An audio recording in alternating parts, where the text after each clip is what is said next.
lọ́jọ́kọ́jọ́ làbẹ́wé kúkú dùkú lóko Podium International wọ́n ti wà tipẹ́tipẹ́ látìgbà tí wọ́n ti ń bàbọ̀ wọn ò fìgbà kan tẹ́rì o wọ́n ti wá ṣe bẹ̀bẹ̀ wọ́n ti gbé bẹ̀bẹ̀ dé Podium Cinema ni wọ́n tún gbé dé Podium Cinema lórí YouTube ẹ fọ́lọ̀ wọn kẹ́ ẹ láìkì wọn kẹ́ ẹ subscribe ibẹ̀ lẹ́tì mọ̀ wọ àwọn àjẹ́ àbálẹ̀ fíìmù ẹ̀dọ̀kí fíìmù tó léfò gan tààrà Podium Cinema mo bẹ́rí fún yín fíìmù mẹ́sàn-án ọ̀tọ̀ọ̀tọ̀ ni wọ́n kó jáde àwọn gbàǹkọ́gbé fíìmù èkíní májẹ̀mú ẹ̀gbọ́n èkejì my word ẹ̀kẹta ọmọ ẹni ẹ̀kẹrin àlàmú èkó ẹ̀karùn-ún àìmọ̀ ṣẹ̀wárí pé nǹkan kì í ṣẹ̀ṣẹ̀ rà ló ó kọjá bẹ́ẹ̀ eléyìí lẹ́ti kejì èdè Yorùbá ni wọ́n fi ṣe àwọn fíìmù yìí ẹlẹ́ẹ̀kẹfà sẹ́ẹ̀kẹsàn-án èdè Ìgbò ni wọ́n kọ́ ẹ̀kẹfà tẹ́mà èkeje the casting ẹ̀kẹjọ M1 the detective ẹ̀kẹsàn-án 100 M1 the detective at 100 orí síríìsì lẹ́sìn máa wò ó ìyẹn dàgbéléwò nìyẹn Podium International Podium Cinema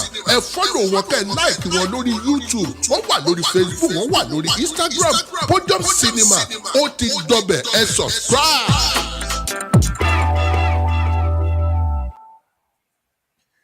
Yeah, good evening and welcome to today's program, Matters Arising. I'm your regular host, Kayode Mulana. I have my co-host here, Mr. Dr. Sheyi Adesonya. Dr. Sheyi, do you want to say hello to our viewers? Good evening, our wonderful viewers. You are welcome again today to this wonderful discussion. We hope at the end of the day, we will all enjoy it and be blessed. Yeah, thank you. Yeah, today we are going to be discussing transportation collapse vis-a-vis the recent flooding that has happened in, I would say Nigeria, but from Cameroon. And also the recent transport strike in Lagos. So recently there was, I don't know whether I would say NURTW, but this is not NURTW. This is the transport workers themselves. So they shut down transportation in Lagos. And that itself had its own snowballing effect. Now, Dr. Sheyi, if we go straight into today's program, just recently we saw the rains. The rain came down, and as if that was not enough, we saw the what's it called? The lake, the dam in Cameroon that was released. Now, our roads are terrible on its own before, and now that is also still hampered many roads in Nigeria. Ekiti Road is bad, Oyo Road is bad, Ondo Road is bad, Lokoja Road is the Lagos Ibadan Expressway.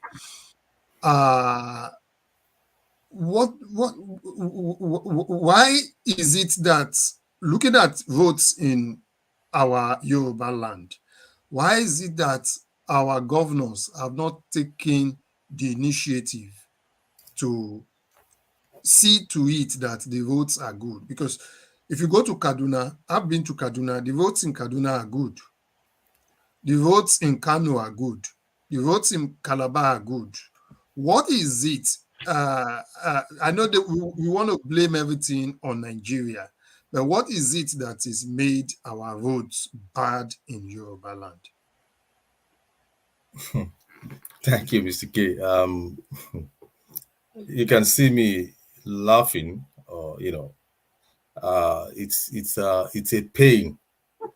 It's not just a laugh; it's a pain in the heart. First, I will start this way. I took my PhD research samples from a town in Ondo State. I actually worked on bitumen, and I know from data that Nigeria happens to be, I think, the number 3. We have the third largest bitumen deposit in the whole world, trailing after I know Canada is number Canada, one. number 1, Venezuela, I think number 2, and then followed by Nigeria. And while I was taking my samples, one of the areas that I used, you see, we have this bitumen being uh, caged, being prevented from, oozing out by, using concrete, but then it still finds its way. Now, what I'm trying to say is, it is a sad thing that a country with the third largest deposit of bitumen in the Has bad roads. in the 21st century, still have a lot of roads untapped. When I look at some of these, I will cut you, Dr. Adesoya. I did a research into bitumen, and one of the things I found was that with our bitumen deposits in Nigeria or in Yoruba land, not even Nigeria, if we mine it from today, in the next 400 years, we will still be mining it. And on a conservative basis, bitumen can give us $1 billion revenue annually. That's on a conservative basis, so it will give us more. So let's even remove bitumen, because we import bitumen, even though we have quite a lot in Yoruba land. Why is it that the northern roads are superb and our roads in the south is nothing to write home about? That is why I started by laughing, and I said that laughter is actually a pain in my, in the heart, because way back in the 50s, 60s, we saw how the Western region government was able to a large extent, build or construct roads right into the rural areas. And I bet you today, most of those roads are still as strong as ever, but for lack of maintenance. Now, the problem, like you asked, is what are our governors doing? And this brings to question the kind of, permit me to use the word, the kind of elements we have in governance. We have degenerated so much in the Southwest. We have degenerated so much, because I cannot understand a situation where every other section of the country is developing their own road network, while we in the Southwest, and people parade themselves as governors, as number one citizens of their states, while they watch on a daily basis infrastructures built over the years decay under their administration. I cannot understand it. For those of us who are in developed countries, honestly, when I look at the road network that they have, I marvel. And I ask my questions. Many of these people who say they are in government or in governance, many of them they travel all around the globe and they see all of this stuff yet. And of course, they have all it takes to build our road networks yet. And so what is the problem? What is the problem? You see, when Fashola was made Minister for Works. Now, I happened to be in Lagos when Fashola was governor from 2007 to 2014. And he started that Lagos, CMS to relay to Maitu to Badagry. So to link it up to Republic of Benin. And for some reason, he started breaking people's houses. Fashola was a governor who was very charismatic, was ready to work, was doing everything. And we all saw him as maybe this is the change we needed. And all of a sudden, it happened that, and that was the reason why Fashola was even voted in the second time when the Bodilon of Lagos said, no, you will not go back. And Lagos people were like, no, we like what this man is doing, and we are rooting for him. Let him come, let him finish his work, let him build this road network. So that was 2007. From 2007 till date, I'm sure that's about 15 years. And Fashola happened to, he didn't finish that road when he left in 2014. Leaving office in 2014, you would have thought maybe the new governor of Lagos State would do that job. Now, that wasn't done. Fashola became, and if you ask Fashola, he will tell you, because it's a federal road, because it's a federal road, that should have been completed by the federal government. Now, this is where the interesting situation comes in. Fashola became the Minister of Works. So it became his responsibility to ensure that the CMS Maitu Badagry Road and rail is completed. And still, after 80 years, that road is still a nightmare. You can't dare it. You can't dare it. Go on that road.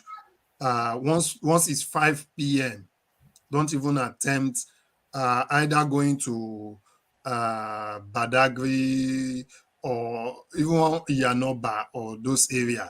Or if you're coming from there to Maitu, don't even dare it. Is there more to it? Because we say this to a lot of our Yoruba people, and it feels like, oh, what's happening? But if the Fashola, who is Minister for Works, is not doing what he's supposed to have done, why do a lot of our people who are raising the flag and thinking another election in 2023 is what is going to be the solution? What's your take, Dr. Adesoye? Well, I would want to reiterate what Baba Yala, always say, especially when we, mention the issue of our governance, and some of those serving at the federal level, and that is simply the fact that they are timid, because I believe strongly that a script is being acted out, and you see, for you to be able to conquer a people, there are some,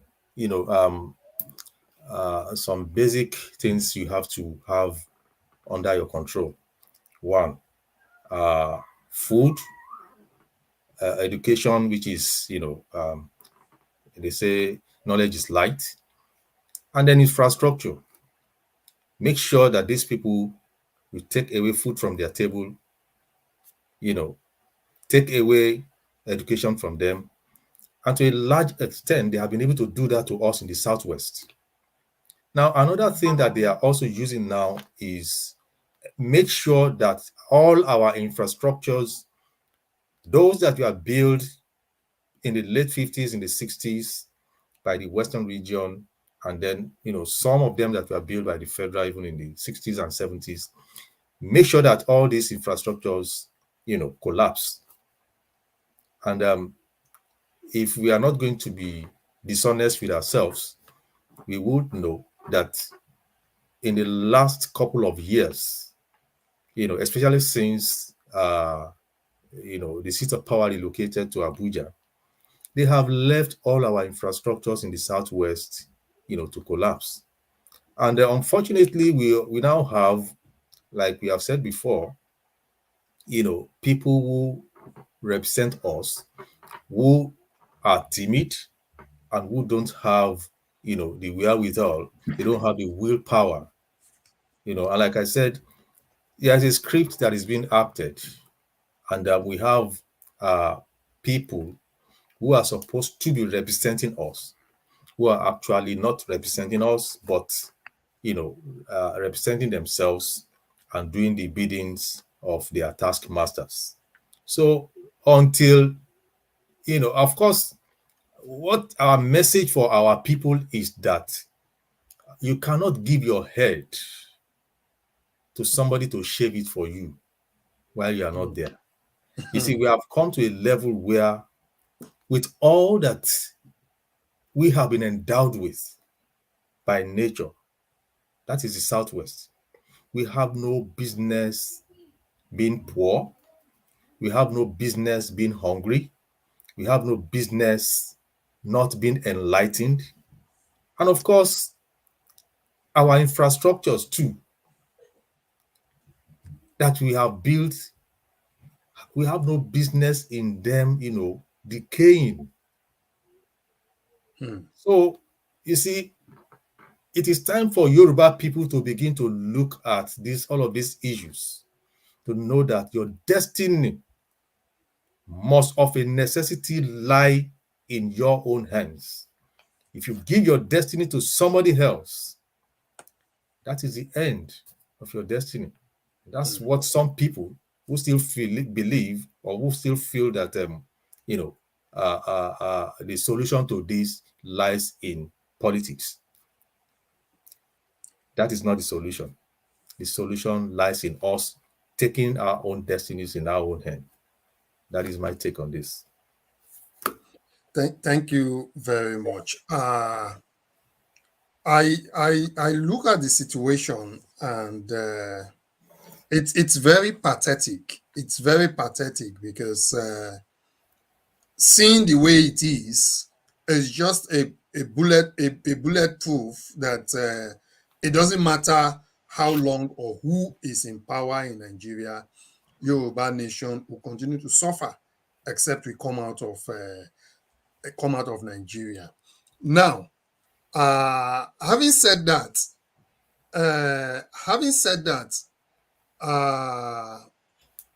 we could see the issue of Lagos State, using Lagos State as a case study. Now we say the people representing us are not doing well in governmental level. Now we come to Lagos State. When we come to Lagos State, we see the issue of extortion. The roads are bad. And these drivers, there's an amount of runs they need to make ends meet, to be able to deliver a certain amount to the people who they hire bus from. And literally every bus stop has a tout in it. Every bus stop has a tout in it, and extorting money. Now, I think it was 2020. I was in Lagos, and even very early in the morning, around 6 a.m. or half 6, I was on the bike going out, and right in the neighborhood, there are now touts stopping bike men to extort money from them. We look at this and we all say, but what this does in effect is that it makes transportation higher. This money is not going to build roads. This money is not going into repairing roads. This money is going into the beautiful pockets of some fantastically corrupt people. What do you think the Lagosians can do to rid themselves of this menace? Because they think somebody has built Lagos, but that is the legacy they've built for them. Extortion, extortion, extortion. Is there anything Lagos people can do? Or do you believe that this cannot be solved until we get our own independent nation? And even if we do get our own independent nation, how can we tackle an issue like this? Because it's a major issue. Yes, thank you, Mr. K. I would want to start this way. Now, when you look at road and transportation, they are like a Siamese twin. They cannot be separated. And of course, the condition of our roads will definitely affect, the transportation system. Now, coming to your question, one of the problems that has, reared its head within the last, I think, 2 decades, is this agberoism, issue. Some people will say that, oh, this person created employment, and my answer to them is, you created LASMA, for example. They come to the road and become a menace. Now, they are not productive. They don't add value economically to the system. But then they have to be paid. So how are they going to be paid? That's on one hand. Now, you have also created, a tool. I'll call that a tool because they're just an instrument of extortion of money from, hardworking Lagosians. That is the so-called, revenue collectors. Like you said, you wake up in the morning as early as probably 5:36 a.m. These people are at the junctions extorting money from Okada riders, from, tricycle riders, from, all these bus drivers. And at the end of the day, they make so much money, and these monies, only God knows where it goes to. Now we have our road conditions that are begging for repairs. And then we begin to wonder, all of these monies, it's like they have been able to create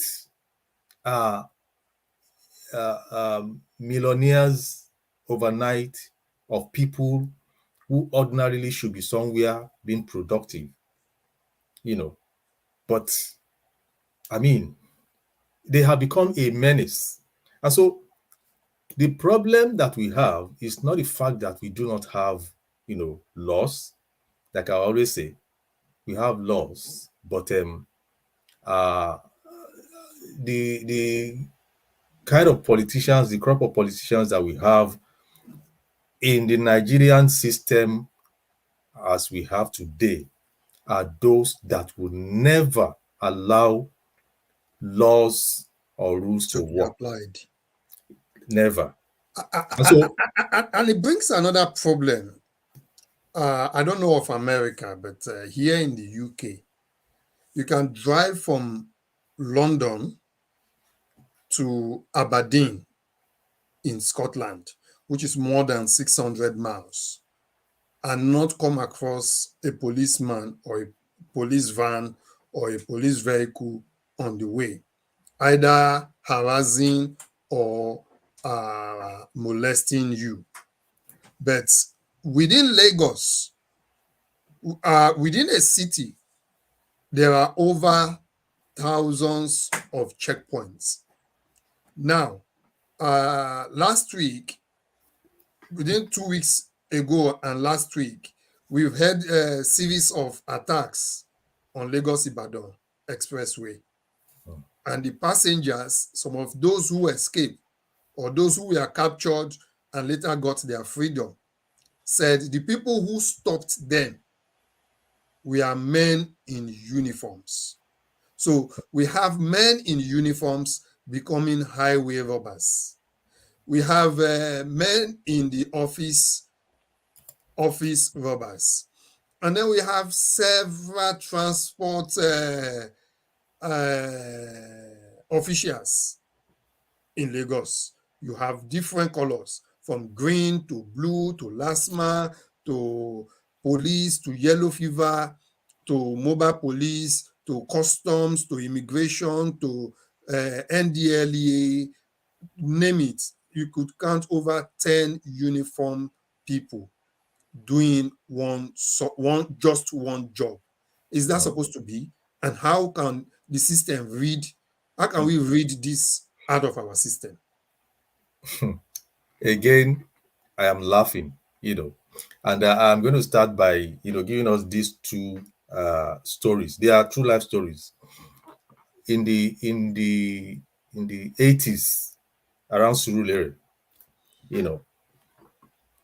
I'm not going to mention the name. He's a popular area boy.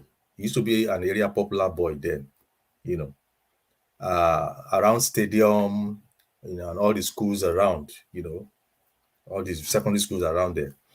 So is a they for those who grew up in Surulere then, there's this slang we used to call and say claimers. We call them claimers.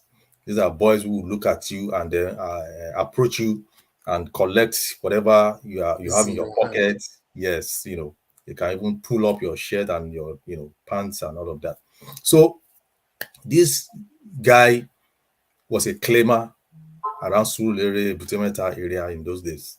So I think after we left, the high school, one of my friends, I just met him and we talked about him. I said, so person, you know the guy is now in the mobile police force, and I was like, wow. So we have now enlisted the services of a criminal, and I mean, so what do you expect from that? Another one, while I was doing my youth service somewhere in Ekiti, Ilawe Ekiti, in the early 90s, a colleague, a teacher, a female, just came, and she was so worried that day and said, our own junior brother went somewhere to go and steal, some clothing, and then took those materials somewhere else to hide. And then while they were looking for the, those stolen things, they saw it where he hid them. And then they were asking who brought this thing. They said, oh, it was so person. And then, where is he now? They said he had gone to the police college to resume as a cadet officer. I mean, as a student. And it was like, God, what kind of policemen are we then producing? So it doesn't really, really bother when we hear that, we have uniformed men, on our streets, carrying arms and, doing what they know best to do, robbing people at gunpoint. Of course, they are armed robbers. That's something else. I think it's something we definitely need to look at ourselves. So yeah, let me just finish this. So you see, we need to look at our policies once again, and like I always say, it's not as if we don't have laws or policies, but the fact is that we don't implement them, So we need to be sincere with all of these things. Who are those that we are enlisting into the police force, into the paramilitary forces and all of that? So this is very, very important. There's no nation that can ever progress or make any meaningful progress, without looking, passionately working towards achieving all that they have set down, to do. That's what is lacking in the Nigerian system.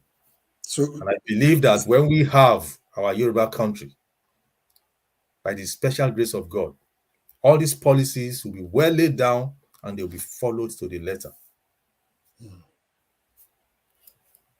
yeah, thank you very much. I believe we would go for a few second break, and my director is waving us that we need to go for an advert. So when we come back, we'll definitely be talking more on matters arising. Thank you.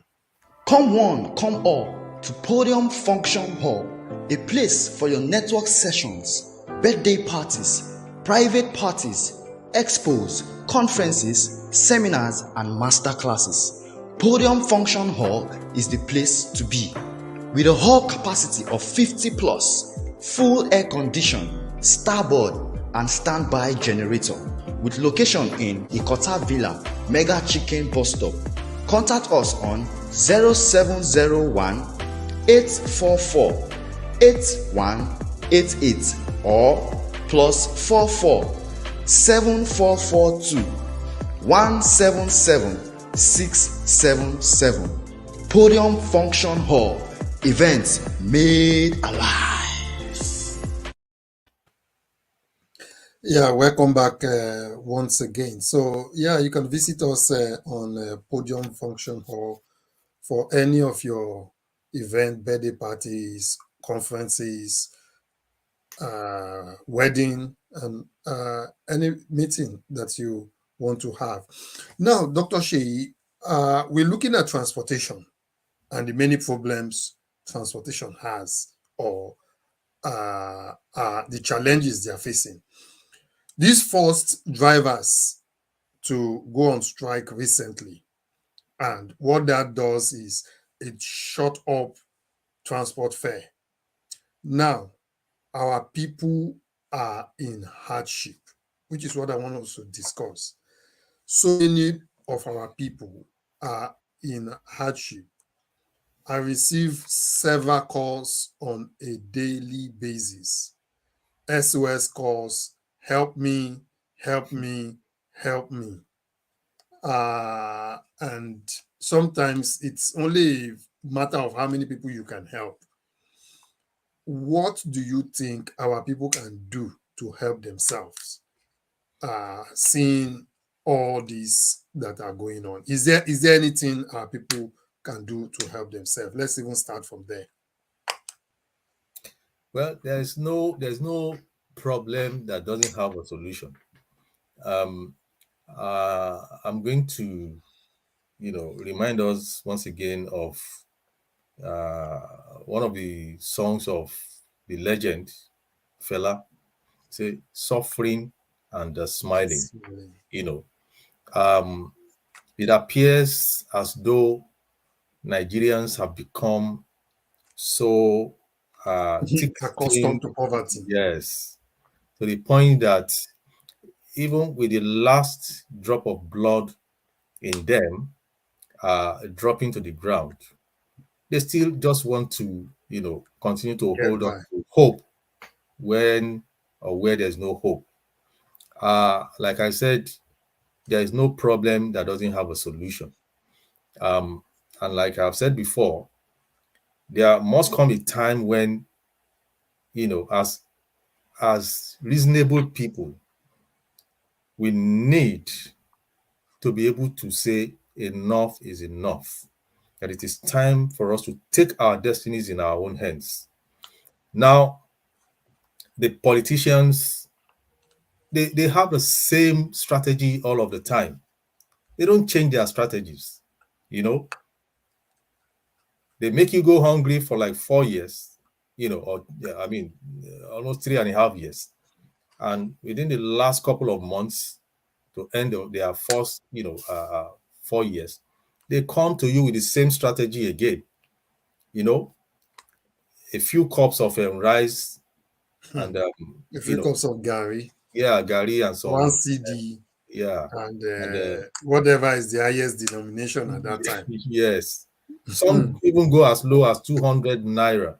You Yeah. know, I mean, and then so it is unfortunate that, like I also said from the beginning, when people want to enslave others, the number one thing they use is make sure they go hungry so that they will always look up to you.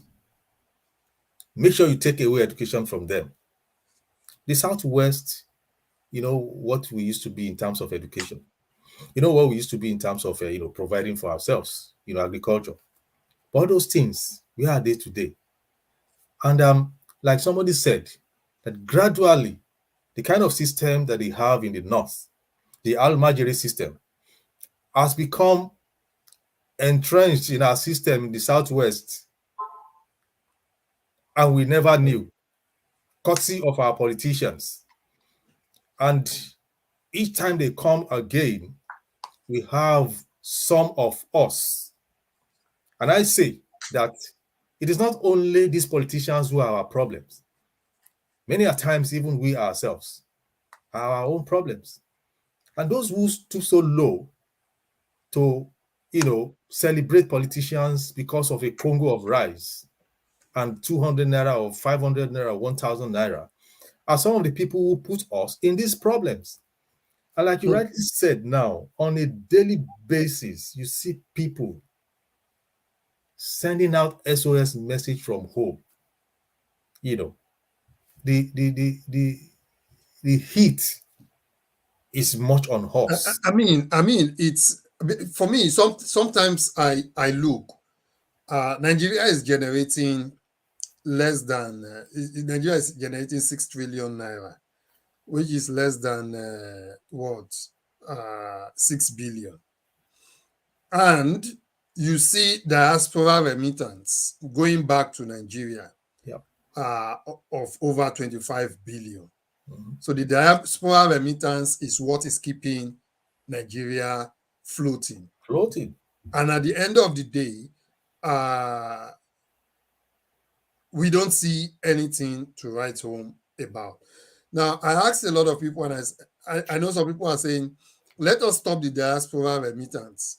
And somebody was saying, if you stop the diaspora remittance, it is our family members who are going to suffer and the hardship, and some people may die because some people cannot pay medical expenses, some people cannot pay feeding or one thing or the other. And you wonder, why are these people still enduring this hardship? I'm not advocating for anybody to take their own lives, which we've seen suicide rate going up. But there are a lot of things people can do. Obasa just said it that if a few group of people can come together and demand change and push the system for a change, then the politicians would be on their heels. Is it that our people have kept quiet for too long, or our people are just ignorant of what they can do? I know we've been preaching Yoruba Nation. We're hoping that Yoruba Nation would come. But whilst our people are still in Nigeria, what can they do? Because if you see the rate at which they are following politicians who put them in this same problem in the first place, you ask yourself, why are they sending SOS messages to we in the diaspora? Maybe that's one of the reasons why majority of us in the diaspora are waking up to say, what is really going on? If you people complain that life is hard for you, and we are here trying to help you, what are you really doing for yourself to see that you help yourself? Because our people are good at give me money. Give me money. They don't think of what they can give to you. What do you think our people need to be doing apart from following politicians? What advice would you give them to really see that this does not continue pending when Yoruba Nation comes, because some people, they may not even see the Yoruba Nation come, not because anything, but because their level of endurance can no longer carry it. The kind of food they are eating is not healthy for their health.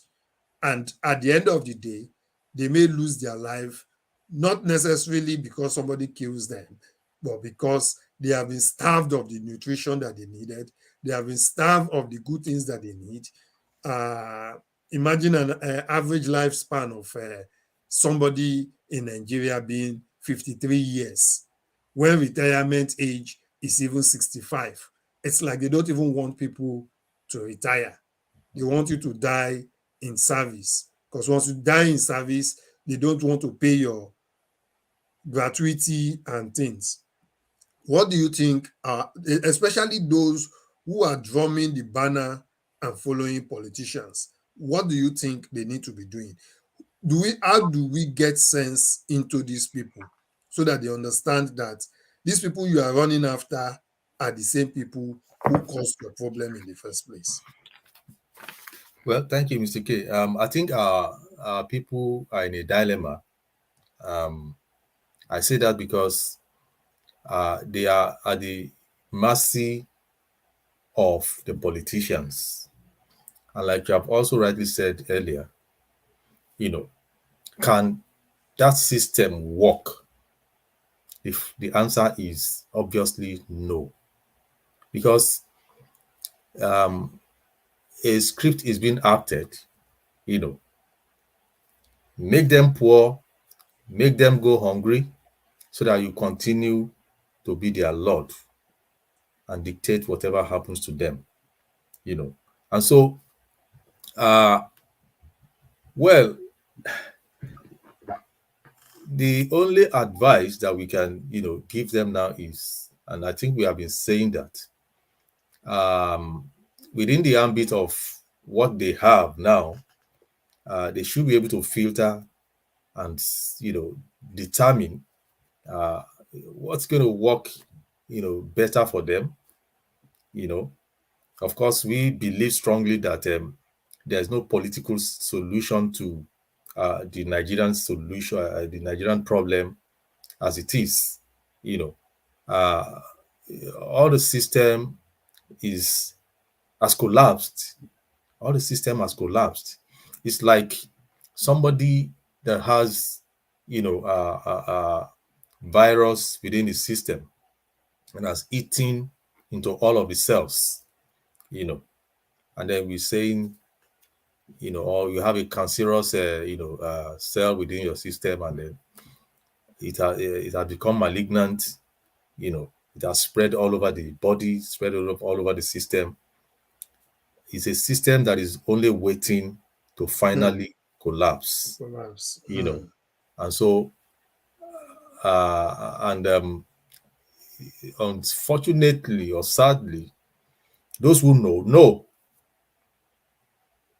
Even the world knows. In fact, I was just going to say that the international community, in the international, they know that it's a system that is only waiting to finally crumble. And so, so when people ask, some people will say they just talk about the problems, they don't give the solution. The solutions are there, but the fact is, those who are running the system are not interested in working on the solutions because they have their own plans and agenda. So there's nothing that we can say. We, of course, they know the solutions, we know the solutions, but they are the drivers and they are not willing to implement, what will bring solutions. And so, there's no gainsaying the fact that the only solution that is workable now is for people to take their destinies in their own hand. That is it. I hear you. We will soon be rounding up. There's something I picked up from that your statement, being cancerous. Nigeria as a nation, I think, is gone beyond stage 4 cancer. And maybe that's the reason why we can't help or save our people. Because as it is, there's nothing you can do to help somebody who is dying, who is in stage 4 cancer. The only thing you can just do is to hope and pray they don't live in so much pain. And that is what a lot of our people are going through. The country is dying, and those who are in it are in so much pain. We saw recently the former, Deputy Speaker, Ekweremadu, who was arrested in London and is still in detention in London. And all of a sudden, everybody, all the bigwigs have turned their backs from him. 40 of his properties are now going to be seized. And you ask yourself, somebody who is just a deputy Senate leader or speaker or whatever, where did he get money to acquire 40 properties in London? Wow. Where did he get that kind of money? These are people who cannot build hospitals in their villages. These are people who cannot build hospitals in the cities, in the towns, who cannot build schools, who cannot build roads, and yet they take all this cumulative wealth that belongs to a nation, and our people are just looking. So my take is, I believe it's time for, especially those of us in the diaspora who sees all these misgivings, and those who are back home, to just seize the moment. Because we say here that the international communities know that Nigeria is ailing, if not dead already. I believe that Nigeria, Baba Ajala will say, Nigeria is dead and is in the freezer, and we are just moving the corpse from one mortuary to the other, rather than burying it. Sorry, Mr. K. Look at the quantum of oil that is being stolen on a daily basis. Yeah, because the oil does not belong to the state. The oil belongs you to expect such a individuals. system to develop. Exactly. So the oil belongs to individuals and not the state. So it's just a few individuals who have sat down, and these vested interests are the ones who are causing this enormous pain for the Nigerian people. So I guess it's for us to give a message to our people. What message will you give to them? A lot of people are in hardship, and you can't blame them. They can't help themselves. I was watching a video today of a lighter was dumped in the water, and several water was poured on it, and it lost its spark. So it needed a spark from an external source to light it, for it to get itself and its flame back. How do you think those of us in the diaspora can bring back the spark in our people? Because for me, it feels like when they come and they just shove story in our hand, we just give them money. A lot of people are coming here to school. The families are coming to them, oh, we need your help, we need your help. Not minding the fact that this person is a student. A lot of people have traveled abroad. They've not even found their feet. Friends and family are calling, you need to help me. How do we give our people the spark they need? That what you need is not handout, but what you need is the power of revolution, because that is the only way we can save our people. What's your take? What's your message to our people, Dr. Adesanya? Yes, thank you, Mr. K. I think sometimes earlier last week, I was in a store and I heard a Yoruba woman on phone, just saying,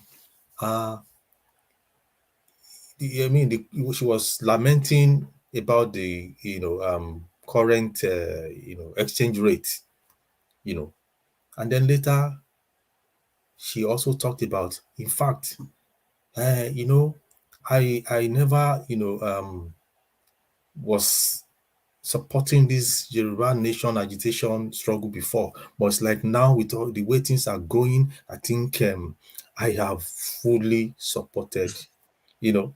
So you see, because she's now feeling, like we have been saying, feeling the The heat. age. Yeah. So now, and I, so I agree with. I went to a church, a church today, and saw a Yoruba woman, and she was telling me, say, ah, ilé ò mà ṣe lọ mọ́.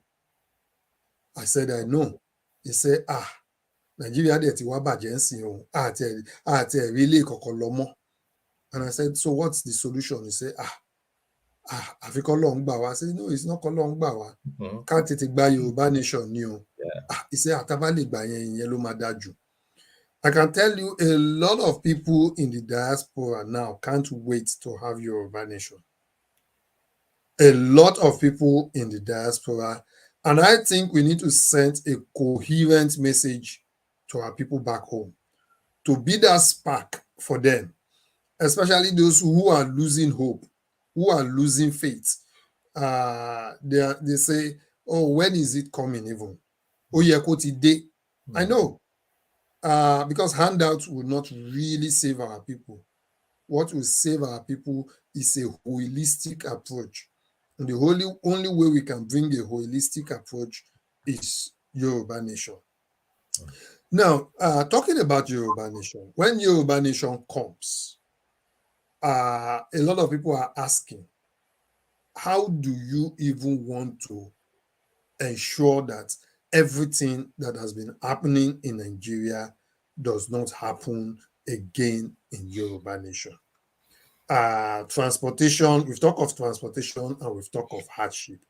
What do you think? What's your message for those who would be at the helm of affairs? Should it be, oh, we are now the new overlord, so let's enrich ourselves and then do turn by turn? Or what do you think would be your message for those who, when they find themselves in Yoruba nation, how should they behave? Should it be, let's scrutinize whoever is coming and know what they have on day one, a day before, or a week or a month before they leave office, to get what really have they amassed for themselves? Let's check all their accounts.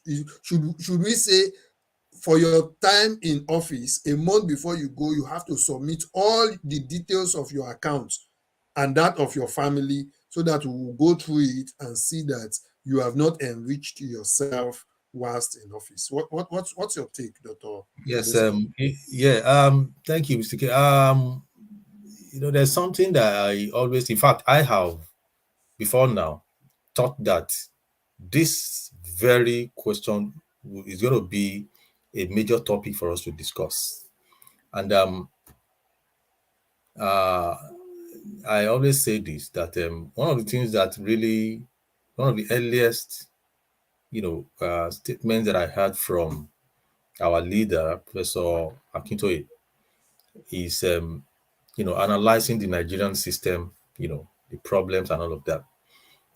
I picked something from, what he said, and that is the fact that God allowed us, that's the Yoruba people, to go through the Nigerian system for over 60 years to teach us how not to run a country.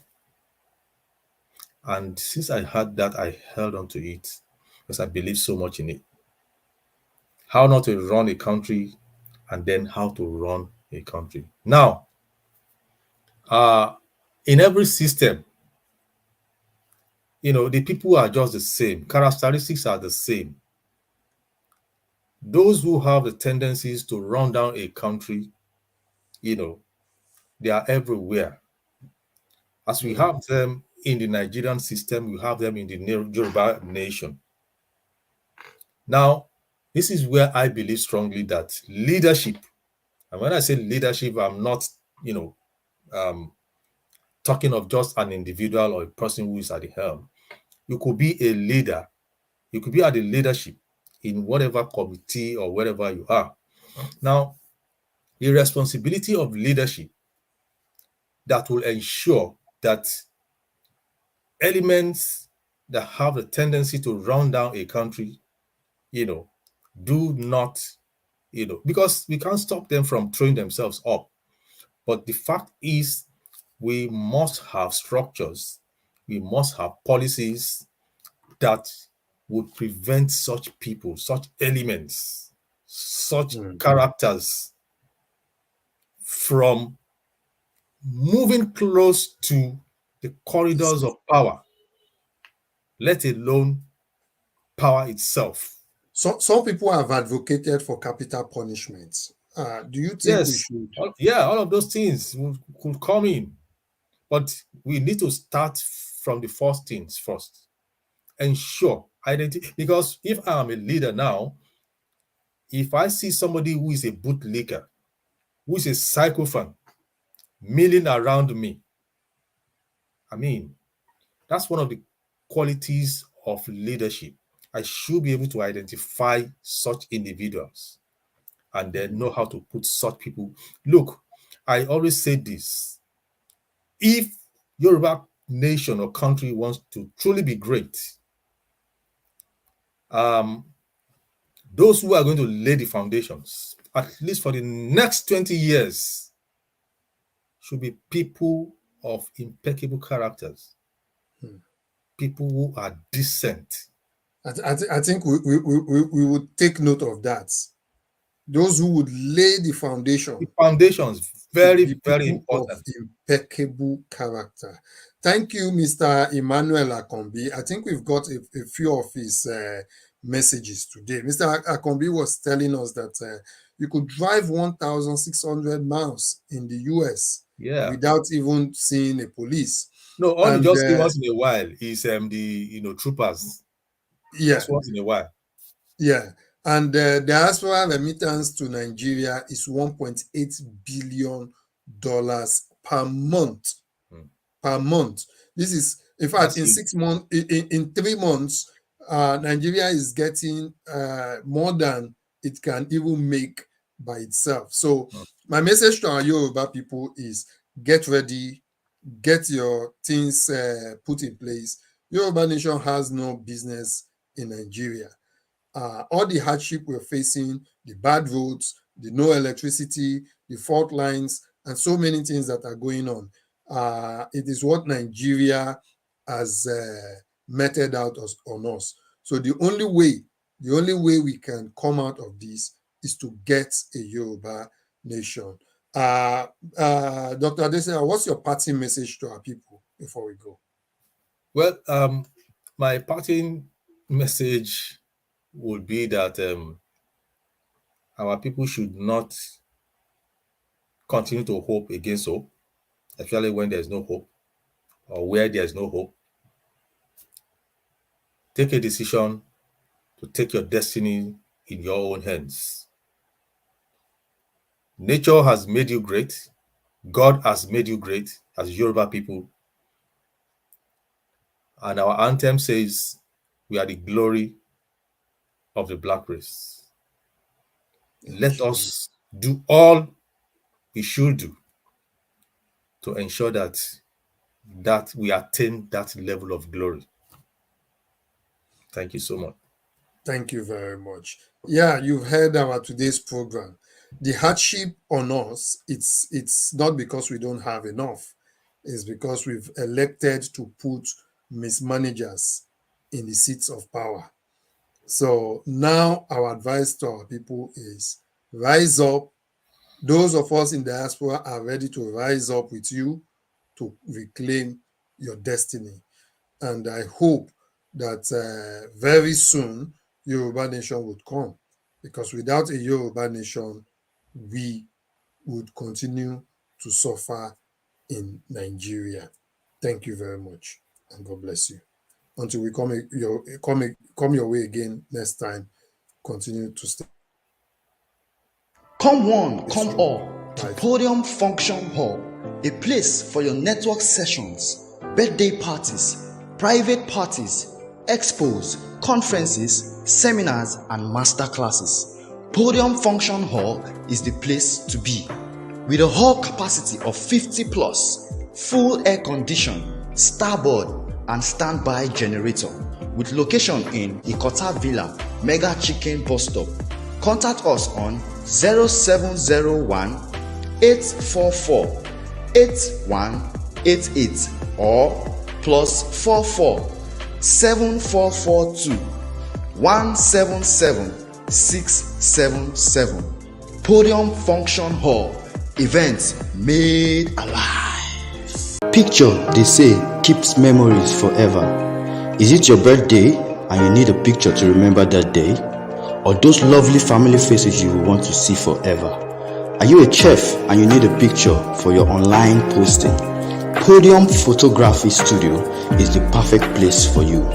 We have the perfect tools and photographer to capture that moment for you.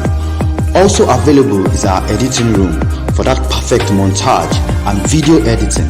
Contact us at Road 11, House 19, Ikota Villa, Mega Chicken Bus Stop, or call on 0701 844 8188 or +44 7442 177 677.